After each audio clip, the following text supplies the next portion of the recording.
Let's turn to 2 Kings chapter 8 this evening, and let's continue our journey through the book. 2 Kings chapter 8.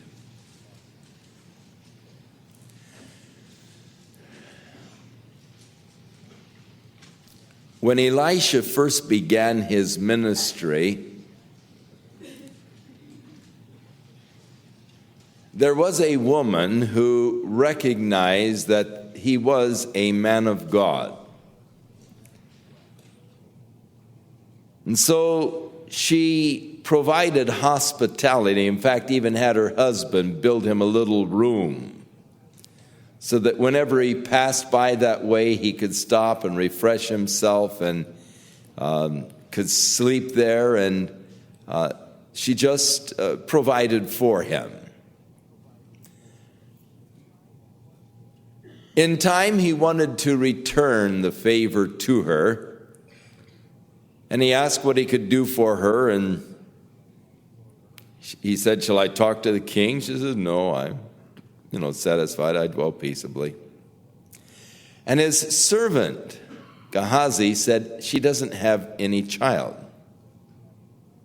And so he called her in, and he said, "Next year, about this time, you'll be nursing a baby." And she said, "Oh, don't put me on." And he said, "No, you'll have a child." So she did have a son. Her husband was an older man. They had not been able to have children. But God gave to her a son.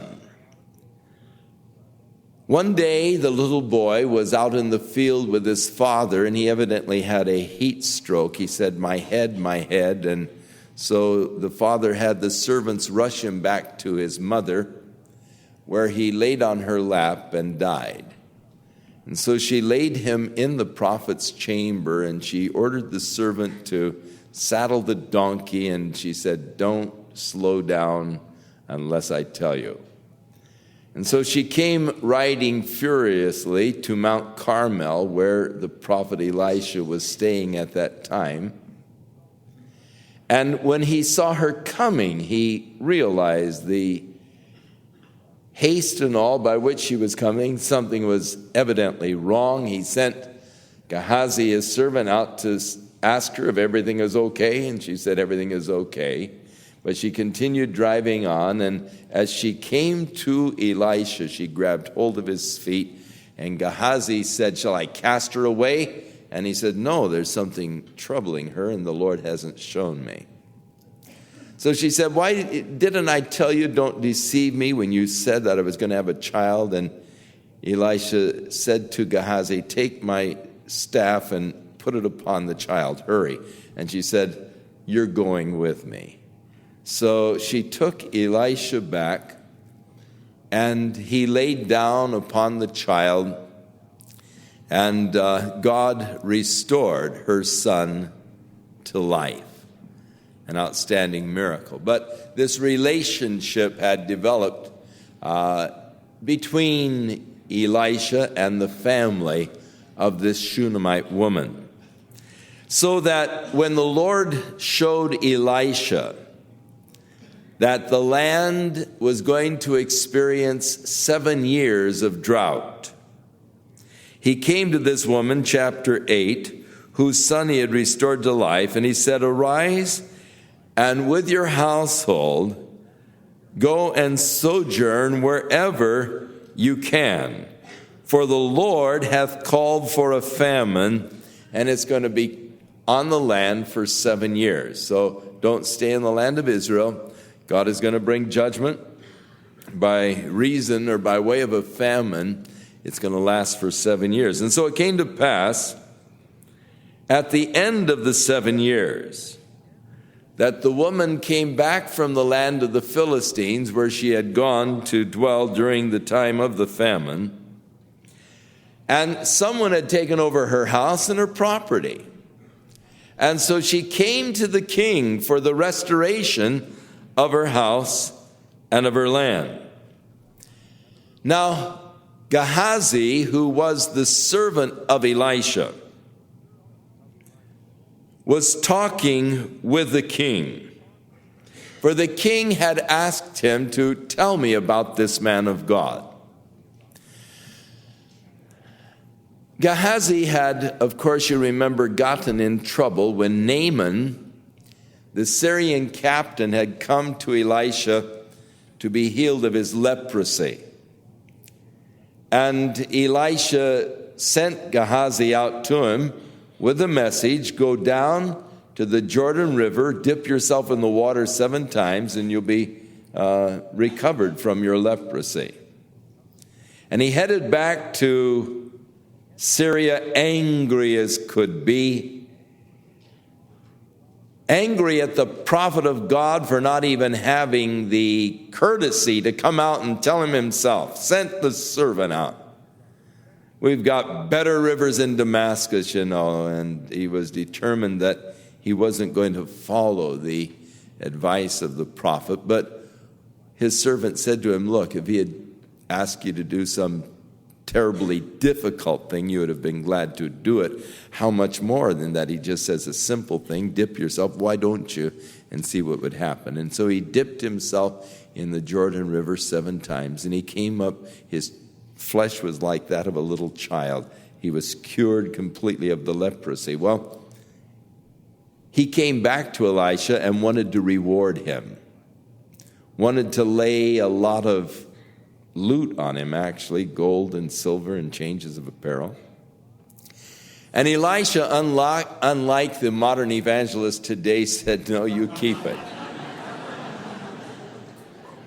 I don't need anything from your hand, you keep it. I don't want it. And so this servant Gehazi, as Naaman went away, he thought, man, if I just had a part of that loot, I could buy vineyards, I could buy olive orchards, I could hire servants.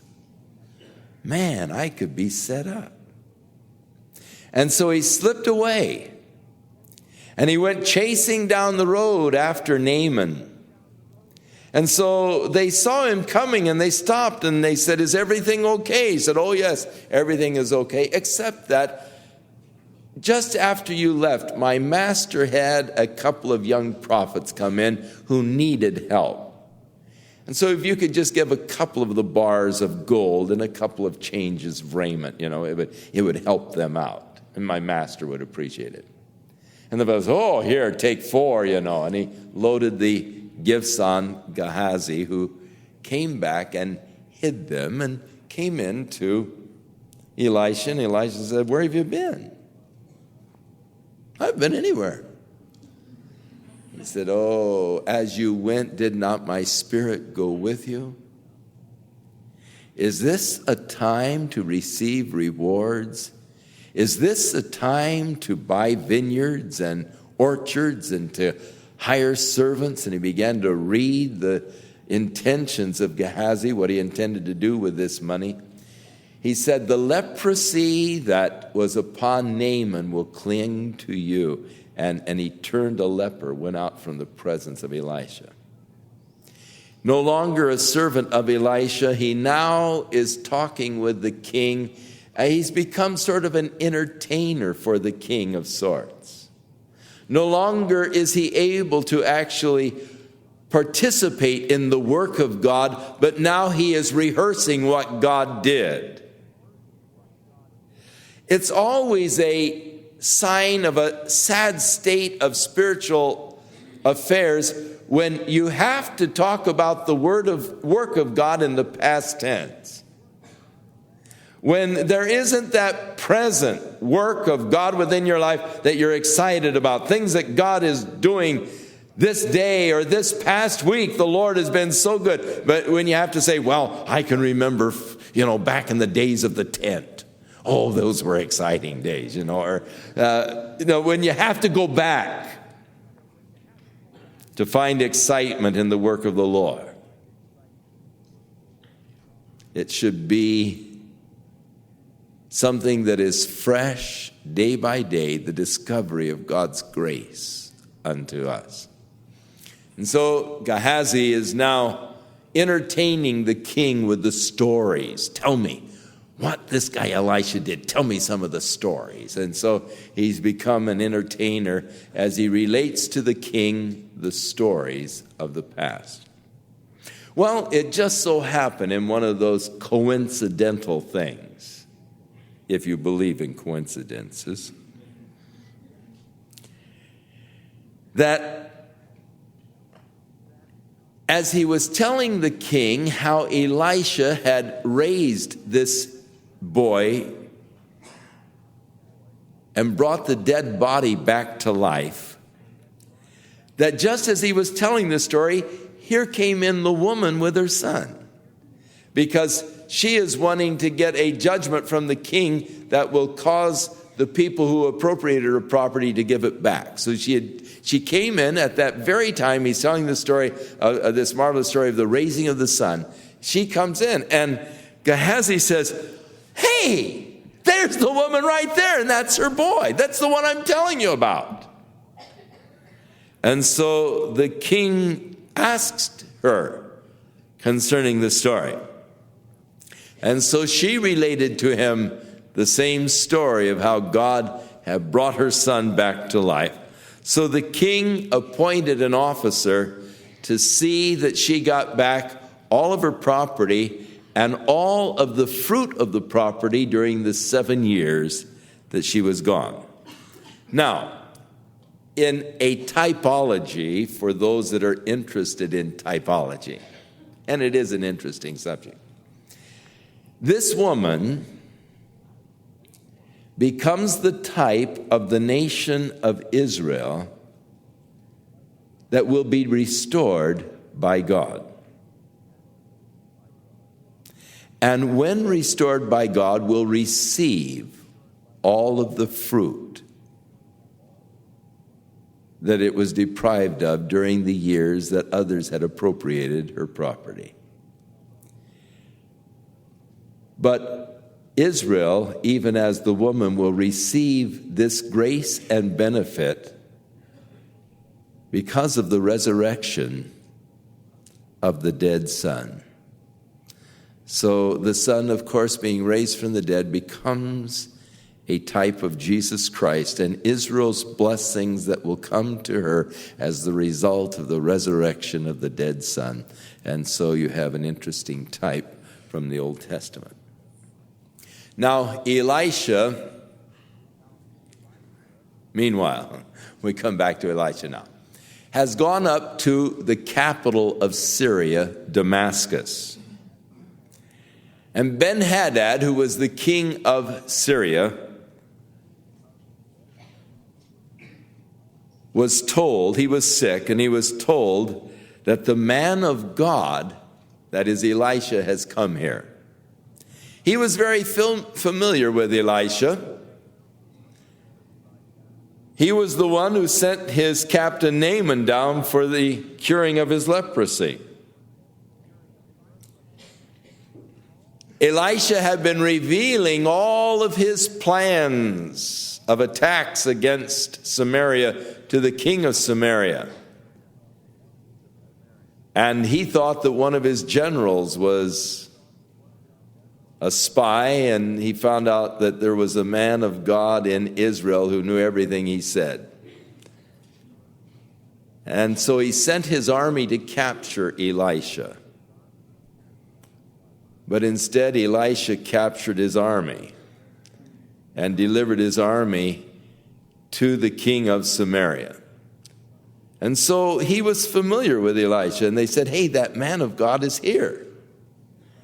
And so he sent Hazael to take a present in his hand and to go and to meet the man of God and inquire of Jehovah by him, saying, "Shall I recover of this disease? Is this fatal?" You know, it's an interesting thing. Whenever we've been sick for a while, we somehow think, that it's this is it. This is the rest of my life. I'm going to bear this infirmity. I'm going to have this particular pain or something, from now on. And It's crazy the way our minds work. A week of sickness and we think we're dead, And so he was wondering, am I going to recover from this disease? So Hazael went to meet him, and he took the present with him of all of the good things of Damascus. Actually, 40 camels were loaded down with presents for the prophet. And he said, your son Ben-Hadad, the king of Syria, has sent me to thee, saying, shall I recover of this disease? And Elisha said unto him, go and say to him, you may certainly recover. Howbeit, the Lord has shown me that he shall surely die. A interesting answer. It leaves a little confusion until you read the rest of the story. And so Elisha settled his countenance steadfastly. That is, he began to stare intently at Hazael.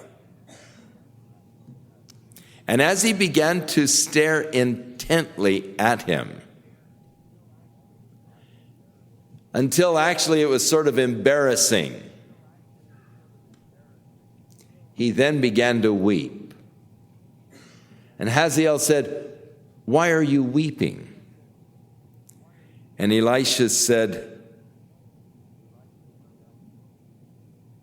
because I know the evil that you will do to the children of Israel. Their strongholds you're going to set on fire. Their young men you will slay with a sword. Their children you will dash in the streets. And you will rip up the pregnant girls. And Hazael said, but what is thy servant, a dog, that he should do these horrible things? And Elisha answered, the Lord has shown me that you shall be the king over Syria. Now, if you remember back a few chapters, actually back in 1 Kings, one of the duties that God appointed Elijah, remember when Elijah had fled to Mount Horeb from the wrath of Jezebel?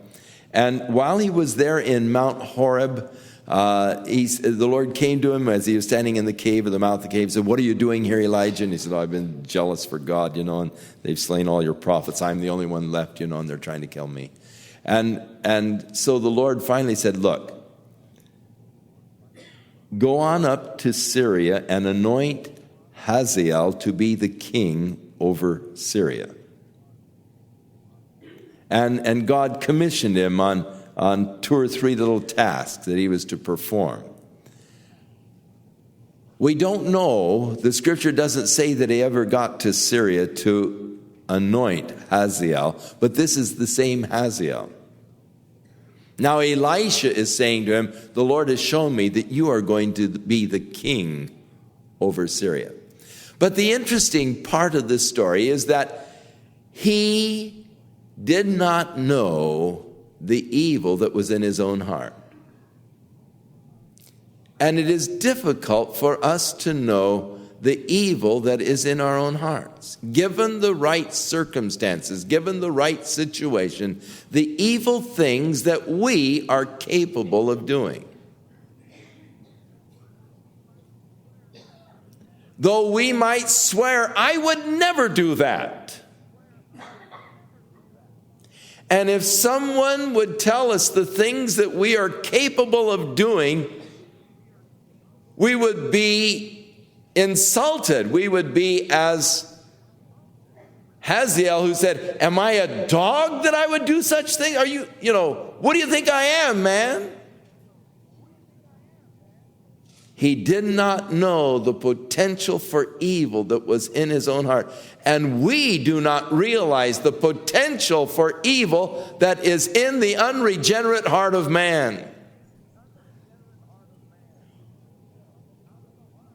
Jesus said that out of the heart proceeds the murders, the adulteries, the fornications, the thefts, and all of these things. And it is possible for a person to find himself involved in situations that he would at one time in his life considered abhorrent. Things that you've condemned others for doing.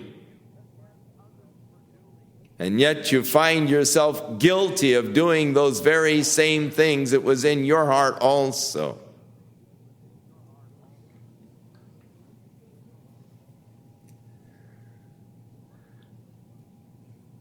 So much of what is done for the impression of others.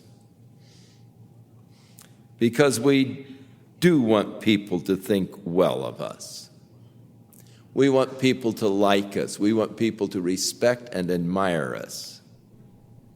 And so much of what we do is done just for the sake of impressing others.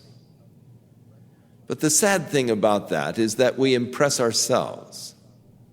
And we begin to think more highly of ourselves than we ought, though the Scripture warns us not to. Therefore, let no man think more highly of himself than he ought, but rather think soberly and diligently, realizing that whatever you have that's of good or worth has been given to you. If it was given to you, then why should you boast as though it wasn't given to you? If you have any talent, capacity, or ability, it's because God has given it to you. Any goodness that is there, it's come to you as a gift of God. Then if it is a gift of God, why should you boast about what you've done if it was something that God has done? So, in deceiving others, we deceive ourselves and we develop this self-image of the wonderful me. The sweet and the kind and the generous me. I'm really sort of the perfect man.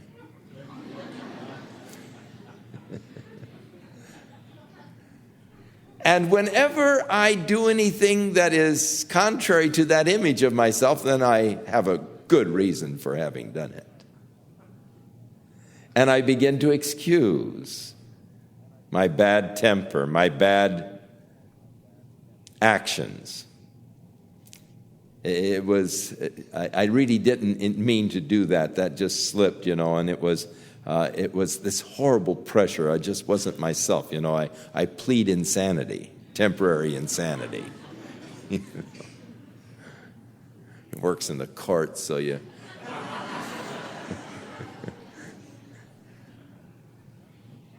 But that isn't the real me. That was some ugly, and it's interesting with our little granddaughter, who is the sweetest, most perfect little girl in the world.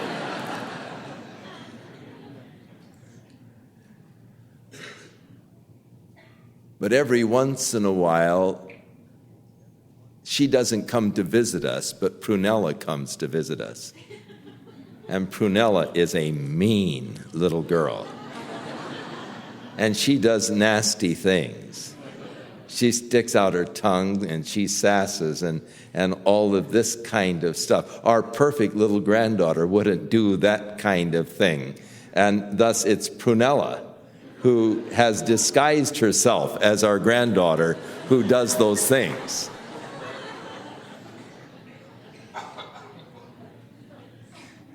There's two of all of us, isn't there? We've all got the Prunella side. We don't like it. We don't want to recognize it. We don't want to admit to it. But the Scripture is true, and the heart is deceitful and desperately wicked.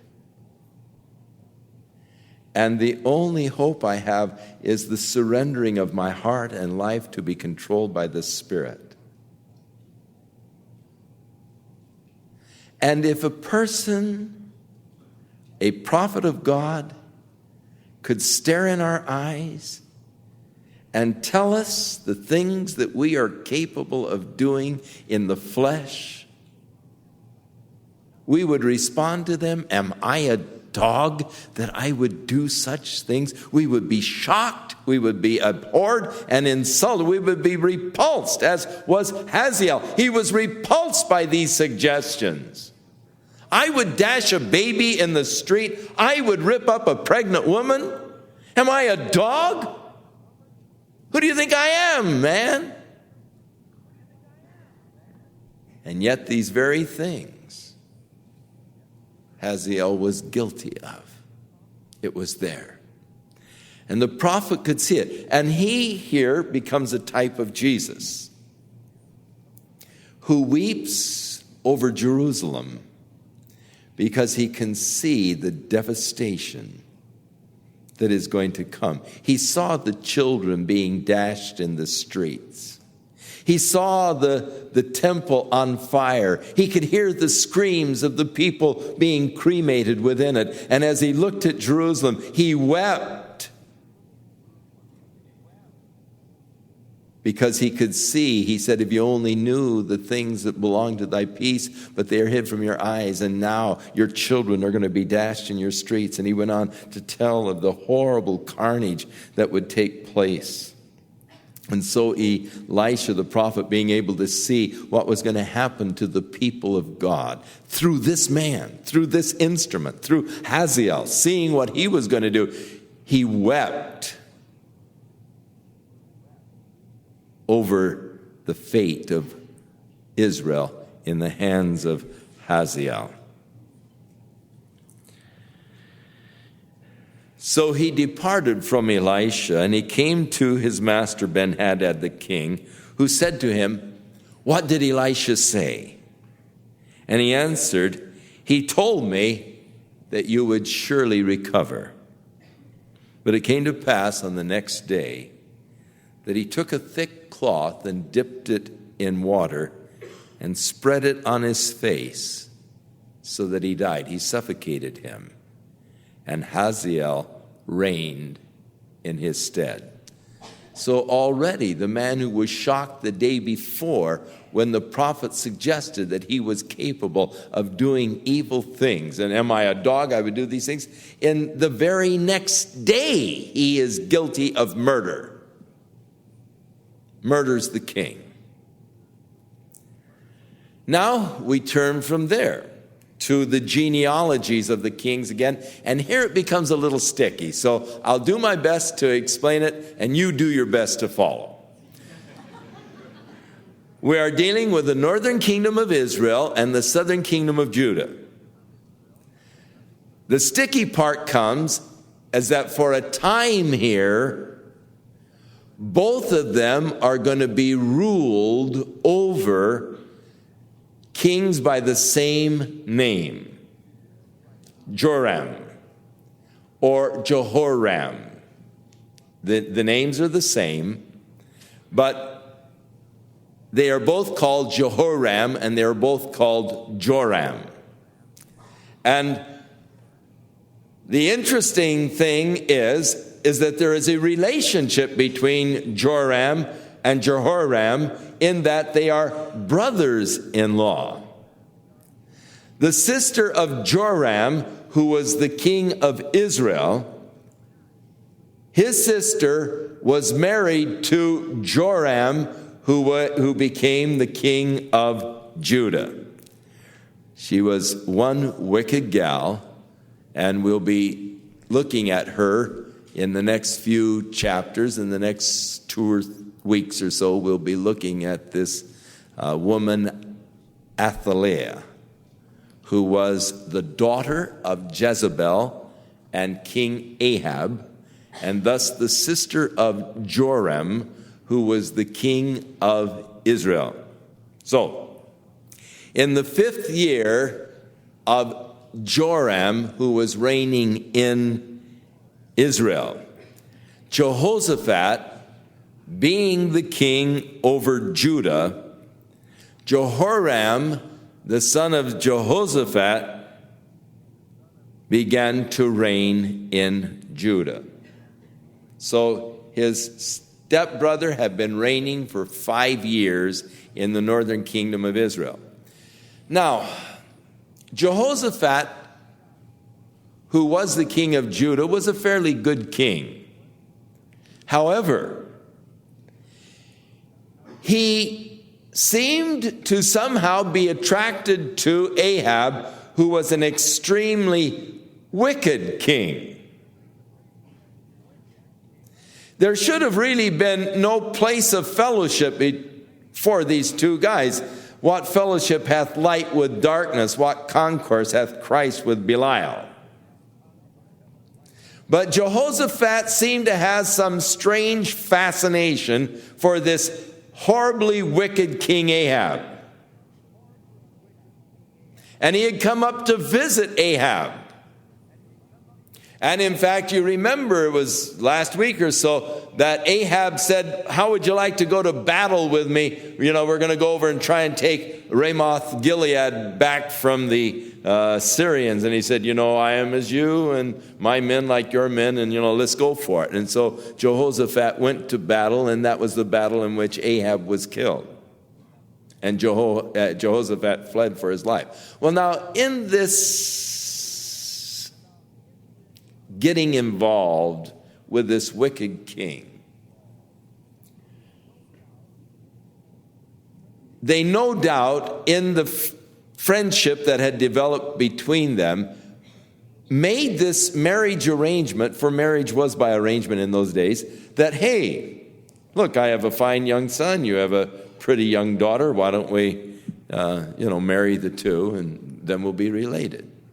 So there came this relationship of the kingdoms during this period of history. When Jehoshaphat, the king of Israel, married off his son Jehoram unto Athaliah, the daughter of Ahab and Jezebel. And so it was an ungodly alliance that brought havoc on both kingdoms. The northern kingdom was already in a mess, but now it introduces this same kind of corruption into the southern kingdom through Athaliah. And so it's a very sad thing that many times, though a parent may be able to escape from getting into total corruption by his acquaintances, the kids are the ones that get hurt. And so, though Jehoshaphat was able to keep himself sort of clear from that stuff, his son Jehoram was a mess and went right into the evil practices, no doubt through the influence of his wife Athaliah. And her influence, unfortunately, went on for a while and affected her son, who began to reign, and it went on a while. And we'll, as I say, we'll be following her, coming back to her from time to time. So we read that Jehoram, the king of Judah, was 32 years old when he began to reign, but he only reigned for 8 years. That means that he died when he was 40 years old. But, and here's the sad commentary, verse 18, he walked in the way of the kings of Israel who were corrupt, as did the house of Ahab, which was the most corrupt of all the kings of Israel. For the daughter of Ahab, that is Athaliah, was his wife, and he did evil in the sight of Jehovah. And yet the Lord would not destroy Judah for David, his servant's sake, as he promised, to give him always a light and to his children. So God was merciful for David's sake and did not destroy the family of Jehoram completely. There was a wipeout, and we'll get that. Now, in the days that Jehoram was the king over Judah, Edom revolted from under the hand of Judah, and they made their own king. So Joram, who is also Jehoram, and this is the contraction of his name, went over unto Zair with all of the chariots with him, and he rose by night and smote the Edomites, which had encircled him, And the captains of the chariots and the people, the Edomites, fled into their tents. And yet Edom continued rebelling from under the hand of Judah unto the present day, that is, unto the time that this was written. And then Libnah revolted at the same time. And the rest of the acts of Joram and all that he did, are they not written in the Chronicles of the Kings of Judah? So when we're through with 2 Kings, we get to 1st and 2nd Chronicles. So we haven't left this guy completely yet. For when we get to the Chronicles, we will come across Jehoram once again. And Joram slept with his fathers and was buried with his fathers in the city of David. And Ahaziah, his son, reigned in his stead. Now, he only reigned for 8 years. He was 40 years old when he died, and thus his son was pretty young when he began to reign. So in the 12th year, his brother-in-law is still reigning up in Israel. In the 12th year of Joram, the son of Ahab, king of Israel, did Ahaziah, the son of Jehoram, the king of Judah, begin to reign. He was 22 years old. That means he was 18 years old, or his father was 18 years old when he was born. And he was 22 years old when he began to reign, and he reigned only for 1 year. Wicked kid. And God wasn't going to allow him to continue long in his wickedness. His mother's name was Athaliah, who was the granddaughter of Omri, the king of Israel. She was the daughter of Ahab. And he walked in the way of the house of Ahab. He did evil in the sight of the Lord, as did the house of Ahab, for he was the son-in-law of the house of Ahab, son-in-law to King Ahab. And he went with Joram, that is, it would be his mother,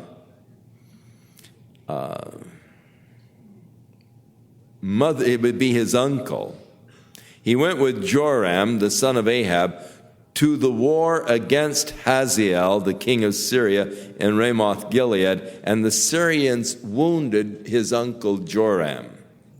And so the king Joram went back to Jezreel to be healed of the wounds which were inflicted by the Syrians there at the battle at Ramah, when he had fought against Hazael, the king of Syria. And Ahaziah, the son of Jehoram, the king of Judah, went up to visit his uncle, to see Jehoram, the son of Ahab, in Jezreel, because he was sick as the result of his battle wounds.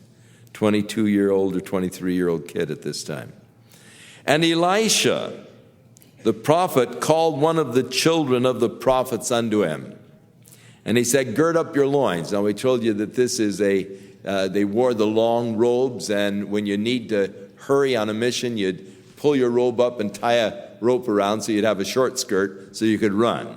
And so the gird up your loins is always preparing yourself to move fast, to run. You can't. You ever try and run in a robe? Of course not. You don't wear robes, but you can imagine how restricting it would be if the football players wore robes instead of the tight pants and the pads and so forth. It would be a slower game, to be sure. So that you gird up your loins when you want to really move. And he said, take this box of oil in your hand and go to Ramoth Gilead. And when you come there, look for Jehu, the son of Jehoshaphat, who is the son of Nimshi. And go in and make him arise up from among his brethren, and take him into the inner chamber. And then take the box of oil and pour it on his head and say, thus saith Jehovah, I have anointed you the king over Israel. And then open the door and split as fast as you can. Don't tarry. So the young man went, even as the prophet Elisha had told him, and he came to Ramoth Gilead. And when he came there, behold, the captains of the host, the captains of the armies of Israel were sitting there, just fellowshipping together. And he said, I have an errand unto thee, O captain. And Jehu said, "To which one of us?" And he said, "To you, O captain." And so Jehu arose and went into the house, and the young man poured the oil on his head and said unto him, "Thus saith Jehovah, the God of Israel, I have anointed thee to be king over the people of Jehovah, even over Israel." Now, this to me is an interesting verse in that he is speaking in the name of the Lord, and as he anoints him to be the king over Israel, he said, "I anoint you to be the king over the people of Jehovah." Now, Israel had long ago forsaken Jehovah. Under the influence of Ahab and all, they were worshiping Baal. You remember Elijah said, "They have killed your servants and your prophets, and I am left, and they're trying to kill me." The Lord did say, "I have 7,000 that I have reserved." But for the most part, the nation had forsaken God. But the fascinating thing to me is that God had not yet forsaken the nation. That speaks to me volumes. The faithfulness of God to his people. And there are those that maybe have forsaken the Lord some time back, but the Lord has not yet forsaken them. God hangs on. The Spirit of God continues to call back into fellowship, to call to repentance. God doesn't let go easily. The Lord hangs on, even long after we've been guilty of forsaking him. The Lord doesn't forsake his people.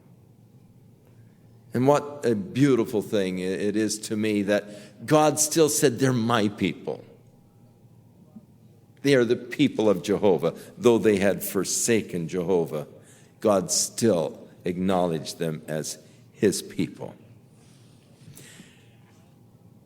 And he said, "You shall smite the house of Ahab, your master, that I may avenge the blood of my servants, the prophets, and the blood of all of the servants of Jehovah at the hand of Jezebel. For the whole house of Ahab shall perish, and I will cut off from Ahab every male, and him that is shut up and left in Israel." Now, you're to go and you're to wipe out this house of Ahab, the descendants, all of them. You'll be my instrument of judgment. Now, God had, through Elijah, pronounced judgment that was going to come upon the house of Ahab. There, I think it's in the latter portion of the Kings, where Elisha pronounces upon him after this thing of the Naboth's, appropriating, having Naboth murdered and then appropriating his property. The Lord said that, verse 21 of chapter 21, "Behold, I will bring evil upon thee. I will take away your posterity. I will cut off from Ahab every male." And so it's actually, he's quoting the portion of the prophecy here that Elijah gave unto Ahab. So this prophecy of God against Ahab was known by the people, for this young prophet quotes it to Jehu. "I will make the house of Ahab like the house of Jeroboam, the son of Nebat, and like the house of Baasha, the son of Ahijah." Those were the two dynasties that preceded the Omri dynasty that were totally wiped out. Now God is going to bring the end of this dynasty, and Jehu will begin a new dynasty that will go for 4 generations.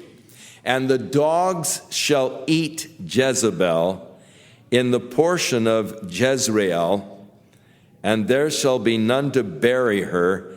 And he opened the door and fled. Now this is the prophecy of Elijah. He said that dogs are going to eat Jezebel in the field of Naboth, that the guy that you had murdered, and there will be none to bury you. And this was the prophecy of Elijah. So this young kid gave him the prophecy, then he opened the door and ran. So Jehu came back out to these guys where he'd been, eating with them and all. And one said unto him, "Is everything okay? Why did this fellow come to you?" And he said to them, "You know the man and his communication." And they said, "Is it false? Tell us now."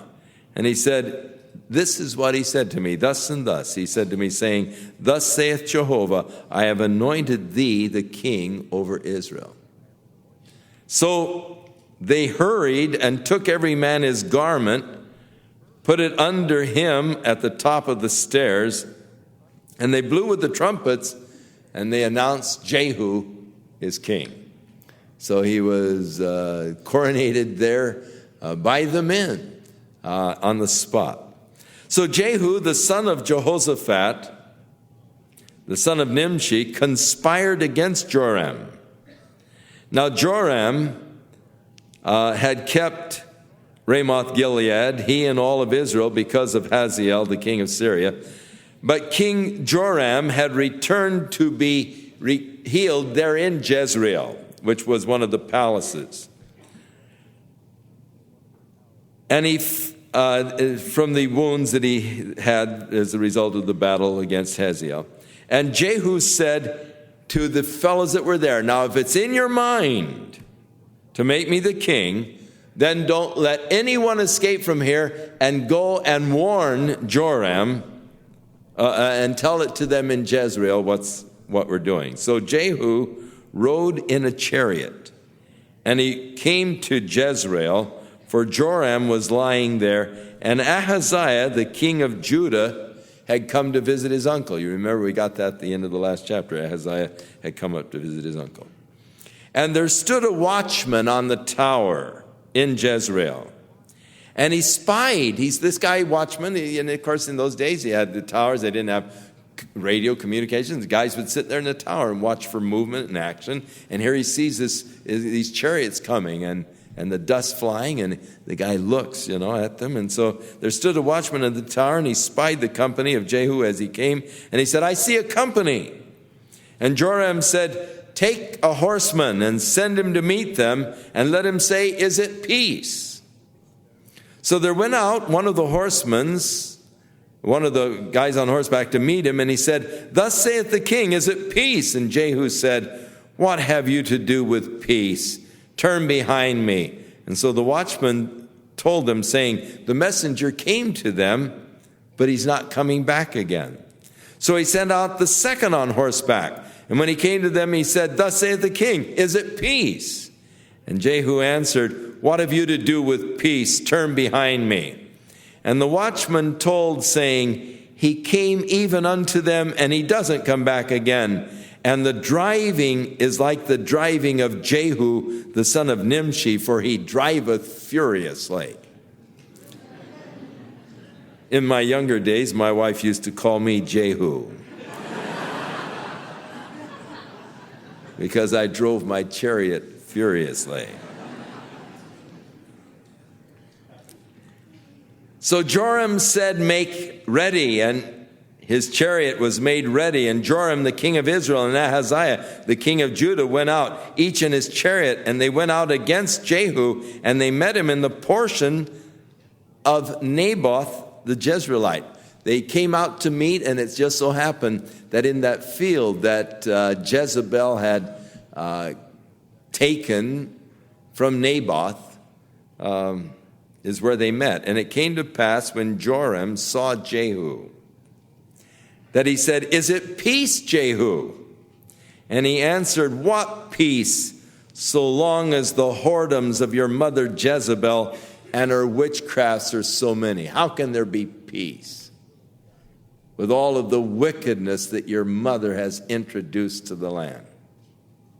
Jehu had the proper concept that as long as you've got all of this corruption going on in the land, there can't be peace. As long as we have so much satanic worship and witchcraft and these things that are going on, there cannot be peace. There can't be peace in our land. There can't be peace in the world. And Joram turned his hands and he fled, and he said to Ahaziah, "There's treachery, O Ahaziah." And so Jehu drew a bow with his full strength, and he shot Jehoram between his arms, and the arrow went out at his heart, and he sunk down in his chariot. And then said Jehu to Bidkar, his captain, "Take up and cast him in the portion of the field of Naboth the Jezreelite, for remember how that when I and you were riding together after Ahab his father, the Lord laid this burden on him, saying, Surely I have seen yesterday the blood of Naboth and the blood of his sons, saith Jehovah, and I will requite thee in this plat of ground, saith the Lord. Now therefore take and cast him into that plat of ground according to the word of the Lord." So take his body and toss it there in that field that once belonged to Naboth, that he might die there. So when Ahaziah, the king of Judah, saw this young kid, just 23 years old, he fled by the way of the garden house. And Jehu followed after him and said to the fellows, "Smite him in his chariot." And they did so at the going up to Gur, which is by Ibleam. And he fled to the fortress city of Megiddo, and there he died. And his servants carried him in a chariot back to Jerusalem and buried him in the sepulchre with his fathers in the city of David. And in the 11th year of Joram, the son of Ahab, began Ahaziah to reign over Judah.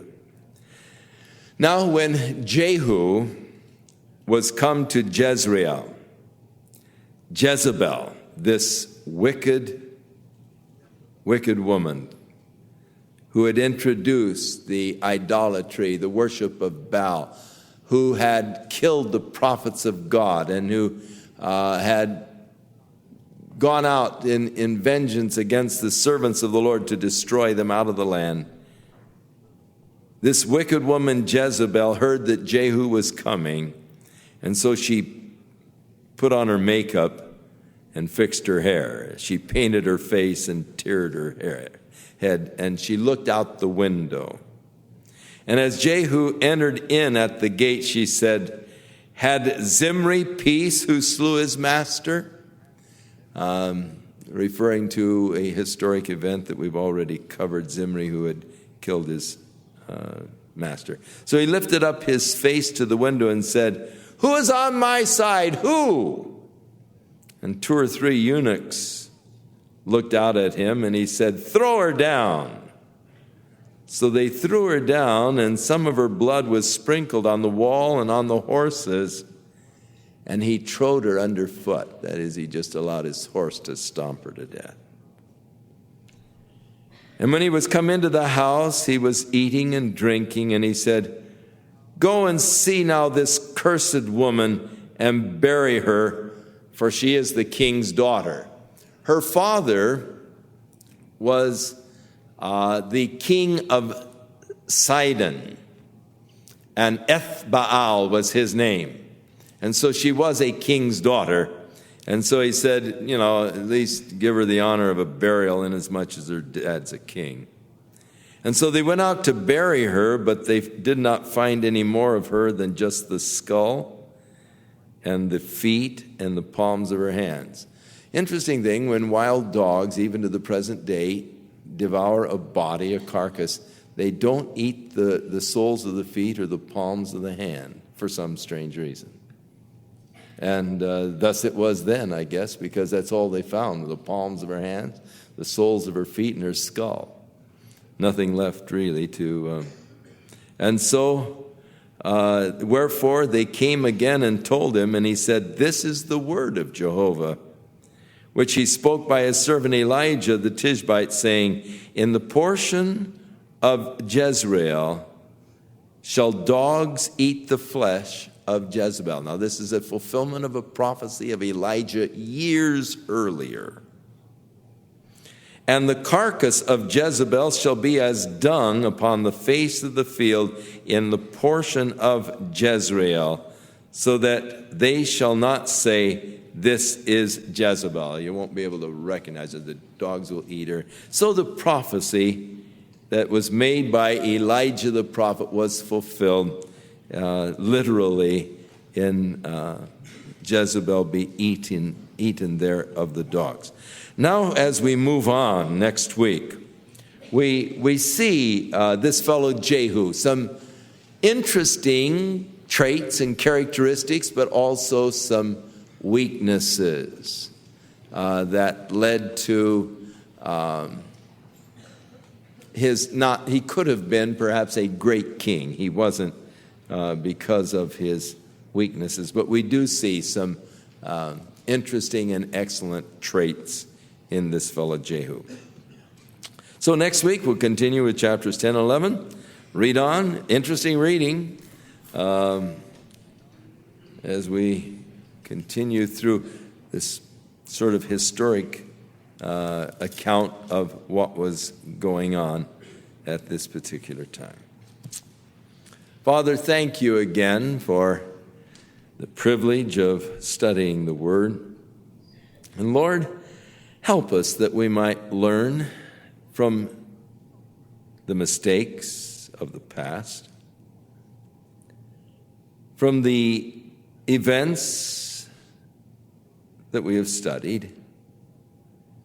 And may we realize, Lord, the importance of committing our ways unto you, serving you completely, following after you, keeping ourselves and our lives from the defilement of idolatry, turning aside from you and becoming enamored of the things of the world, the material things. Lord, keep our minds, our hearts steadfast upon thee, that we might walk, Lord, after the Spirit and the things of the Spirit. In Jesus' name, amen. God bless you. Keep his hand upon your life and watch over you through the week. And may you be strengthened by that hand of the Lord. And may you be led by the Spirit. May God open up doors of opportunity for you to share your love for Jesus with someone else. And may your life become a real witness of God's grace as you share with others the work of his Spirit within your own life. God bless you and keep you in his name.